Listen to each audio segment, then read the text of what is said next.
Hey guys, I just wanted to jump on today and go through another really common thing we hear in clinic is people coming in and talking about tight hip flexors.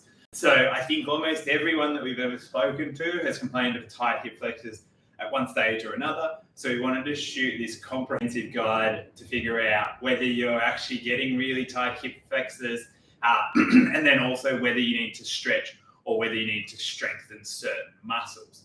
So to give you a little bit of a rundown and a little bit of background, we want to talk first about a bit of anatomy. And so when we talk about hip flexors, it can be a tricky thing because the hip flexors is a very broad term. And obviously, if you want to fix a specific problem, you want to get a little bit more specific with it. So for sort of the context of the video or sort of moving forward, your hip flexors is made up of anything that sort of lifts the knee up. So that'll be your quads, or what we commonly refer to your hip flexors, your iliacus and psoas muscles, which kind of sit in around the gut. And so iliacus runs from the inside of the hip down to your thigh. So it's a relatively short muscle that runs from there. And then you've got your psoas muscle, which runs from your lower back and then attaches down into that same point in the spine. So it runs sort of from the back right to the front. And so that's partly why the hip flexors get a bad rap in terms of lower back pain, is because if it's your psoas muscle that's giving you grief, it actually pulls on your spine. It can pull you into a little bit more lumbar extension, and you start to look a bit more like that. And so then that's why typically what you'll find with those hip flexors or your iliacus and your psoas muscle, they are going to be long and weak. So they actually need to be strengthened. And our quads usually take over the brunt, and they're the ones that actually need to get stretched off or relaxed. So a really quick way to see whether you need to stretch your quads or strengthen your hip flexors is just to do sort of a lumbar arch test, or we call it lumbar extension.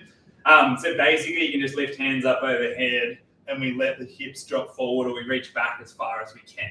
And so straight away, you can sort of get into that position, check yourself into the mirror. And so what you'll find, if your quads are tight and they're doing a lot of work, you might have a little bit of knee pain or whatever. But when you do that movement, what you'll find is you arch a lot through the back, but you don't really open up the hips. So closed hip position as opposed to a nice open position. And so that's a really quick way to check whether your quads are tight and you need to work on them and loosen them off first before you do your hip flexor strengthening, whether you can just jump straight into your hip flexor strengthening. The other way is, again, just checking in a mirror. So with hip flexors being weak, what you want to do is you want to find just that bony little knobbly bit at your back, and then you want to check the hip bone at the front, and you want to sort of just pop your finger on each and see how they're sitting. And so for me, I've done a little bit of work and I'm on camera, so I'm putting it on for the video, but they're reasonably in line. But what you'll find is if you have long, weak hip flexors, you start to see that they point in a downward trend. And so, anything from 0 to 10 degrees, so a little bit of difference is acceptable. But once you start getting out of there and then you couple that with lower back pain or sort of pain through the knees or through the hips, then it can become an issue, and it's something we can start to course correct. So a really nice way after you've done that test is you can just get your core switched on, which will help your hip flexors to work a little bit better and work from a better position. And it'll also do the added bonus of stretching out the quads all in once. And we call it, it's a plank body saw. There's probably a million different names for it. But it's a really simple exercise where you can just lean against the wall. You're sort of getting into, I'll pop it down just a smidge, sorry.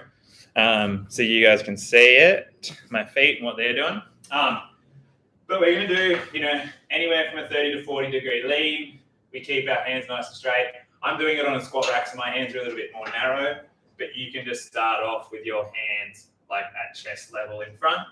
And then we're going to add that lean. And then the secret to this is you'll probably start off somewhere around here.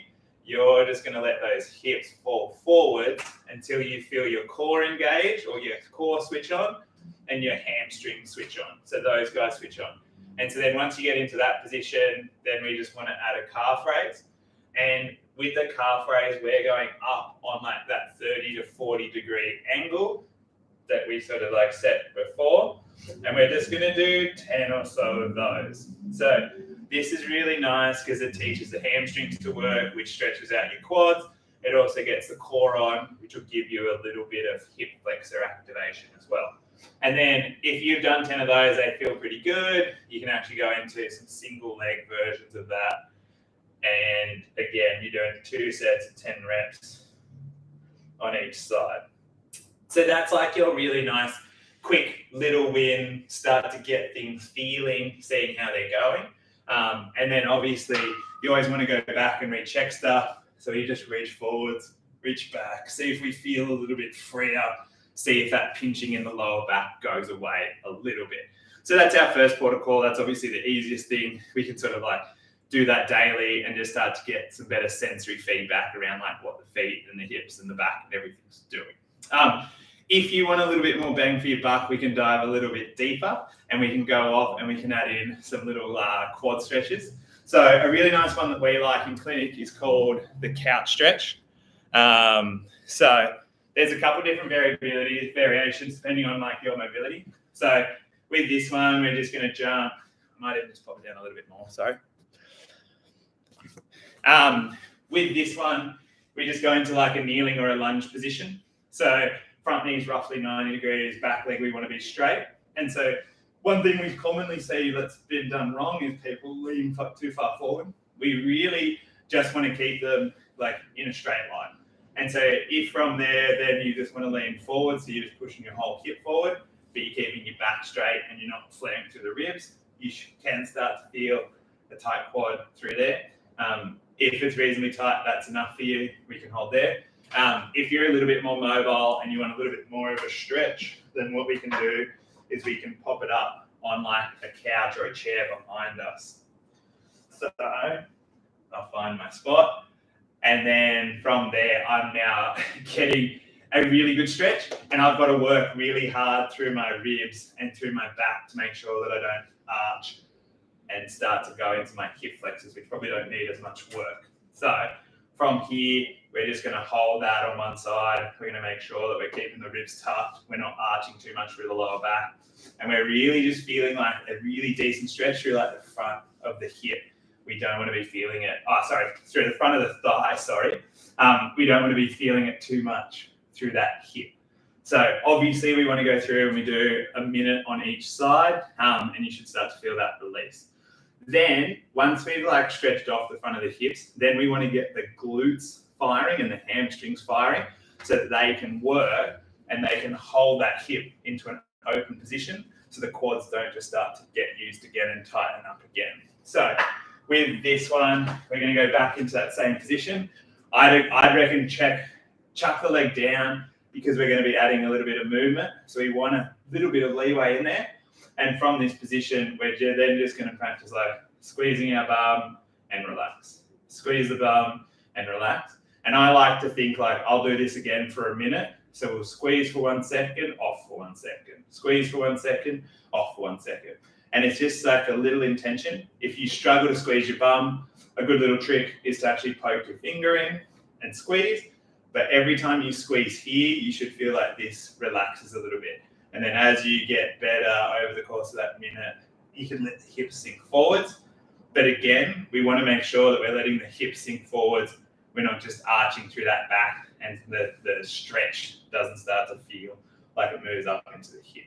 So there are a couple of nice combinations that we want to use to start to release off the quads and then to give some more long-term like relief through the quads. Next, we're going to go into some hip flexors stuff. So hip flexors, traditionally for most people, like they're going to be long and tight. So they're going to be like need a bit more strengthening and bringing back into a normal position so that they can start to work where they like. And typically what you'll find with the hip flexors as well is there's a strong core component. So if the core isn't holding them in a good position, they're working from like a disadvantageous position. And then that's why they feel like weak and stuff all the time. So we love the psoas march. So really nice, simple one. We lay down on our backs. And then from there, we just pop a band around our ankles we make sure that the knees start off above the hip, and then we're just kicking like one foot up towards the ceiling. We come back down, we kick the other one out. And so when we do this, we're actually working like this hip flexor and this side of the core. And then when we kick out, we're actually using like the bum to sort of like squeeze and open up that hip. So it's not like we're actually like kicking out too much. It's more we're just squeezing that glute and letting that hip open up, then drop down. And so when you're doing it properly, you should feel it inside of the hip. If the knees drop too low, then what you'll find is you start to get the quads involved. So you just want to make sure those knees are up nice and tight. If it's challenging, you can start off, with one leg, and then once it feels good, you can add in the alternating leg. The only thing with the alternating is you want to make sure at all points you have one knee in contact or one knee up above the hip, and we're having a pause. So a trick for that, if you find like over time the knee starts to drift down, we can just pop those hands up and we can do the kick outs, making sure that one knee is always in contact with an elbow. So that's a really nice one just to get like that sensory feedback, what it should feel like. Then obviously we want to start to incorporate it into our posture. So we jump up again, move the screen a little bit. So you've got the view, but this time we're going to pop, bend. We're going to go into that same 40-degree lean position, and then we're just going to pop the knee up. We can do same side, or if you like, you can do an alternating side. And so the trick with this is when we do it, we want to stay reasonably straight. We don't want to see big hoiks out to the side. So coming up and out. And then the other thing is, if you're feeling this one in your quad, you can just start to add a little bit of outward rotation through the knee relative to the hip and ankle, and that should start to bias that hip flexor again a little bit more. So that's a nice way to then start loading it in a more upright posture. And then finally, for those who are really gung-ho on getting their hip flexors to fire and a bit stronger, you can then start to add weight. So we're just going to go up into that position, and we're going to add a little calf raise as well. If your balance is a little bit of an issue and you're wobbling, hold on to a wall when we do it. So again, you can see we're just going up onto our tippy toes. I'm feeling that sort of in the groin. I'm not getting it too much through the quad. And then if I was to do it sort of like side on, we're just leaning forward slightly and lifting up through the knee. Again, that back leg, you want good hip, knee, ankle extension. That's why we're going into that calf raise. We don't want to be collapsing and moving through the spine too much. So I hope that gives you a few ideas, A, on how to diagnose your tight hip flexors. And then on the flip side, also a couple of little exercises that you can do to see what works.